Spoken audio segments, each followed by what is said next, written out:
आगे सुनते हैं कि इस गांव में दो देवरानी हैं, एक 14 साल की लड़की और एक दूसरी 90 साल की औरत। और वो अगर दादी की दोस्त है तो 14 साल की लड़की तो हो नहीं सकती थी।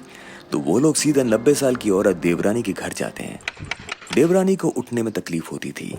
राहुल और मीना घर में देवरानी से धीरे धीरे बात शुरू करते हैं और ये सब कुछ देवरानी का पूरा परिवार बड़ी उत्सुकता से सुन रहा होता है।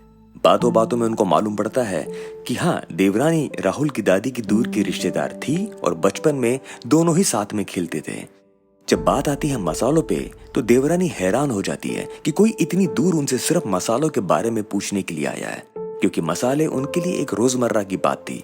लेकिन वो नहीं जानती थी कि इन मसालों के कारण द हिमालयन रेस्टोरेंट का पूरा फ्यूचर अटका हुआ था। खैर, मसालों की बातें करते करते देवरानी उनको मसालों के बारे में बताती है। लेकिन इसमें यह समस्या होती है कि बढ़ती उम्र के कारण देवरानी सब बातें याद नहीं रख पाती थी। राहुल और मीना उधर ही बैठे बैठे पहाड़ी दाल बनाने का प्लान बनाते हैं। घर वालों से सारा सामान लेकर वो बाहर ही बैठकर दाल बनाना शुरू कर देते हैं, और वो भी देवरानी की नजरों में देवरानी के दिए मसालों से।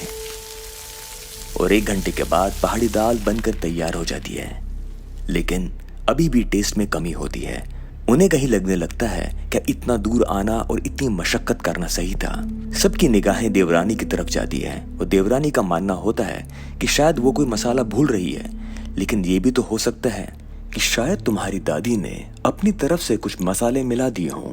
अब कंफ्यूजन इतना बढ़ चुका था कि राहुल और मीना कोने में जाकर चुपचाप बैठ जाते हैं। उन्हें कुछ भी समझ में नहीं आ रहा था।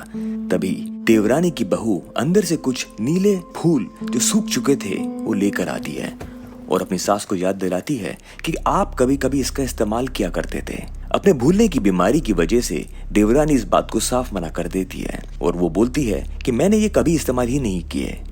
लेकिन मीना उसकी बहू से वो फूल लेकर दाल में डाल देती है और कुछ देर तक उसको और पकाती है। और बात सही थी, थोड़ी ही देर में पहाड़ी दाल की वही खुशबू, वही रंग वापस आना शुरू हो जाता है। और शायद वो नीले फूल ही थे जो इस मसाले की आखिरी गुत्थी थे जो सूरज नहीं पा रही थी। मीना और राहुल खुशी से चीख पड़ते हैं। उस दिन सब लोगों ने बैठ के हिमालयन की पहाड़ी दाल खाई। देवरानी और उसके परिवार को बहुत खुशी होती है राहुल और मीना से मिलके। वो लोग रात भर बैठ के बातें करते हैं और राहुल को लगता है जैसे उसको उसकी दादी वापस मिल गई है। सारे मसालों की एक पूरी लिस्ट बना के वो लोग न्यूयॉर्क वापस लौट आते हैं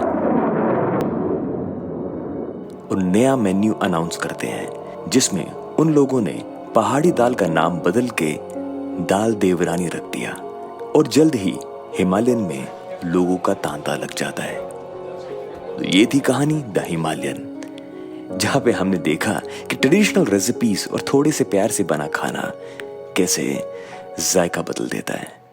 हमारा साथ देने के लिए शुक्रिया। आप अपना ध्यान रखें और हम जल्द मिलते हैं आपको एक नई कहानी के साथ। धन्यवाद।